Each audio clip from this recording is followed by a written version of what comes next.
Hey, everybody. It is Wednesday morning, 11 o'clock Central, and this is Brown Bag Lunch. I'm Dr. John Sherk, here to help you however I can with your workforce, recruiting, retention, and culture in your home services and mechanical contracting business. So, in the news recently, and I'm seeing everyone talk about it, so okay, I'll make my comments here too, is this thing they're calling quiet quitting. You seen this on the news? Seen it in CNN. I've had at least a half a dozen emails, kind of bulk emails of people that I track with that are talking about it. The phenomenon is basically this idea that generally younger people in jobs are kind of saying that they're giving the minimum effort required to do their job and not get fired, essentially, right? So they're doing the minimum and doing enough to not get fired, but not doing any more than that. And they're kind of talking about it in terms of life balance, life work balance, right? So let's just make a few observations.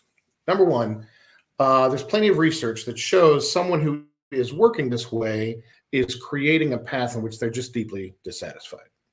So if you're a tech and you're watching this video and you're quietly quitting right now, that is a path toward dissatisfaction. So let me just say this. Assess why you're doing that. Now there's a negative reason, there's a good reason, right? The negative reason is I hate my boss. I hate how this place treats me. I'm not giving them any more than I have to. I'm not being pressured into giving them more than they're giving me. And so I'm just giving the minimum in response. Right? Now let me say this. For every article about somebody in a company quietly quitting, there should be another article right behind it about bosses who are loudly sucking, because that's for real. All right? That's just for real. Now, we love those, I'm in my 50s, those of my age love to blame stuff on people under 30. We love to call them lazy. And what's fascinating, every generation has been doing this all the way back to the hippies, right? Like my mother's way into her 70s. She remembers that. This is just something that we do in our culture. The people who are one generation older if you're a technician, you don't say they're lazy. Here's what we say. These guys coming up, they're just kind of soft, right? Have you had this conversation? This is what we do. So the whole fact that this is a story to begin with is a combination of that dynamic as well as some, I hope I don't get flagged for saying this, but little arrogant pricks who want to just put videos on TikTok to make themselves look cool and flaunt their willingness to use an organization for a paycheck. Now, that thing,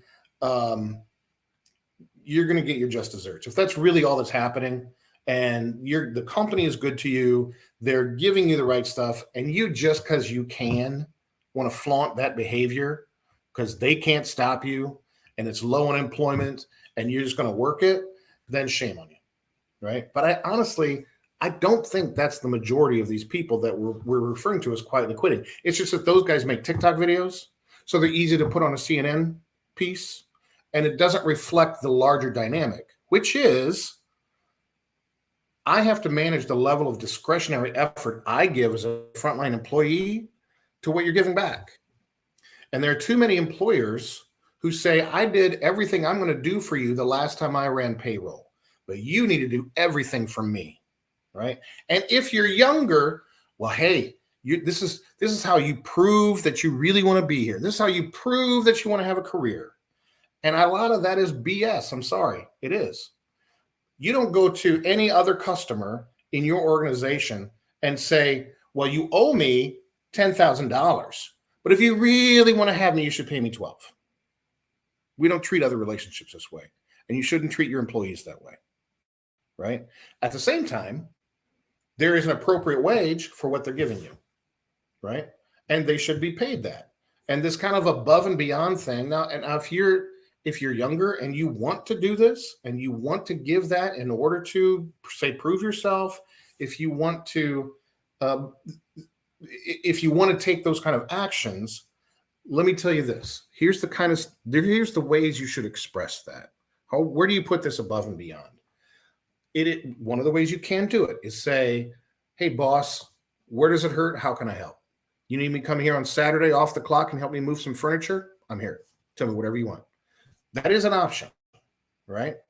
But there are other things to do as well where you're going above and beyond, but still taking care of your own career. Let's say you're a technician, you're hearing this, and you do installs, residential installs. Do you have star ratings building up on Google for yourself right now? Well, but my company doesn't work that program. With respect, so what? Why don't you get online? Why don't you set up your own Google account? Why don't you start accumulating your own 5-star ratings with your company's name next to it, right?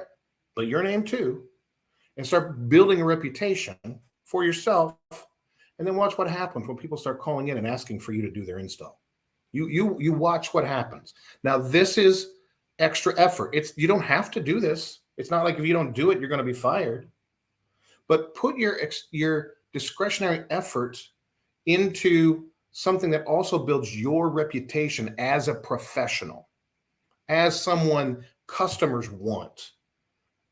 And in general, where you put your extra effort, if you're at the front line of especially a home service company, also commercial maintenance, commercial mechanical stuff, your extra effort goes into customer service, right?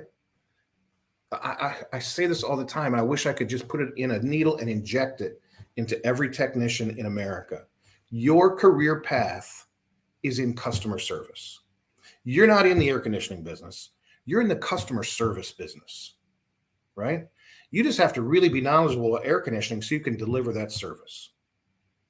But as much as you can get yourself in that mindset, the higher you're going to go, okay? Every client I have is looking for somebody who so thrills customers that they will call in and ask for you personally, right? Now, you can say, you know what, this guy I work for, I think he's a jerk. Screw him, whatever. Hey, customer, I gave you what you need. I'm not going to be rude, but I'm out of here, right? It's your choice. It's your choice. But if you really want to go above and beyond, don't make that about you and your employer. Make that about you and your career. Be a pro. Your employer will benefit from it tremendously. They'll love you.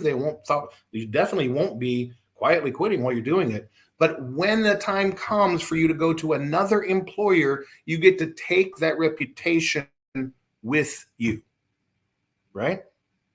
So be smart about it, right? And employers, be fine with that person who's doing that. Be fine with it, right? If they leave you to go to somebody else and they're doing these kind of things on the job, shame on you for letting it happen. And I know there's wage fluctuations going on out there, and how could I afford that? What they're throwing at $45 an hour at my guy. I understand. And we're in the customer service business. We're not in the air conditioning business. And so if you have someone who gets it, maybe you ought to go ahead and pay them that competitive wage that someone else is offering. So on net, we're talking about quiet quitting. And I just want to send the message out there. If you're a frontliner and you're in the process, especially if you're a technician, you could be a clerk, there's a lot of roles in a service company. But if you're in a quietly quitting situation, assess why you're doing that, right? There's ways for you to go above and beyond that are part of your career, and you're going to take it with you, and your company will benefit. You don't have to consider yourself a subject of an abusive boss who just wants to use you up and get you out of the way. And even if that is your boss, shame on him or her if that's true. But even if that is your boss, you can still measure out where you want to go with this, because if you put your effort in the right place, don't quiet quit. Just build a career that you take with you when you go. Take that reputation with you when you go. Okay? All right. That's quiet quitting. if you're an employer and you got people who are quietly quitting, just make sure you're not loudly sucking. Make sure there's a dynamic. There's a reason why this dynamic exists. And it's not all because young people are lazy. Okay. My name's Dr. John Sherk. This has been Brown Bag Lunch. Love to get to know you. Please reach out. We'll get on the phone. We'll get on a Zoom call and see if we can get to know each other and help you out. We'll see you now next week.